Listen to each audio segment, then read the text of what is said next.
అందరికీ నమస్కారం అండి. ఈరోజు ఒక పెయింటింగ్తో మీ ముందుకు వస్తున్నాము. Title of the painting pair of peacocks, నెమలి జంట. Style of the painting Madhubani. Size of the painting 20 inches into 15 inches. Medium of the painting water colour and pen and ink. నెమలి జంట అనే ఈ పెయింటింగ్ మధుబని శైలిలో వేయబడిన ఒక జానపద కళా చిత్రం. ఈ మధుబని అనేది బీహార్ రాష్ట్రం, మిథిలా ప్రాంతం మరియు నేపాల్లోని కొన్ని ప్రాంతాల్లోని సాంప్రదాయ జానపద కళారూపం. స్త్రీలు తమ మట్టి గుడిసెల గోడలను, నేలను అలంకరించడానికి ఈ శైలిలో చిత్రాలను వేసేవారు. ముఖ్యంగా ఏమైనా పండగలు, ఉత్సవాలు ఇంకా ఇతర ముఖ్యమైన సందర్భాల్లో వారు ఈ చిత్రాలను గీసి ఇంటిని అలంకరించేవారు.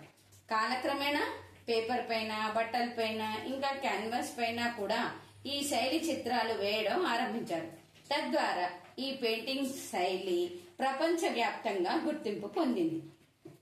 హిందూ పురాణాల ప్రకారం మిథిలా నగరానికి చెందిన జనక మహారాజు తన కుమార్తె సీతాదేవిని శ్రీరామచంద్రుడికి ఇచ్చి వివాహం చేసిన సందర్భంలో ఆ వివాహ ఘట్టాన్ని చిత్రించమని చిత్రకారులను నియమించగా వారు ఈ మధుబని శైలిలో చిత్రాలను వేశారని కథనం. ఆధునిక కాలంలో 1934 వరకు ఈ శైలి గురించి ఎవరికీ తెలియలేదు. 1934 సంవత్సరంలో ఒక బ్రిటిష్ అధికారి దీని గురించి తెలుసుకున్నాడు. అప్పట్లో ఒక భూకంపంలో జరిగిన నష్టాన్ని తెలుసుకునే సందర్భంలో ఆయన కూలిన ఇళ్లు మరియు గుడిసెల గోడలపైన ఉన్న ఈ చిత్రాలను కనుగొని దీనిని వెలుగులోకి తెచ్చాడు. 1960 కాలంలో కరువు సంభవించగా అప్పటి చిత్రకారులు ఆదాయం కోసం ఇటువంటి చిత్రాలను పేపర్ మీద వేసి అమ్మారు.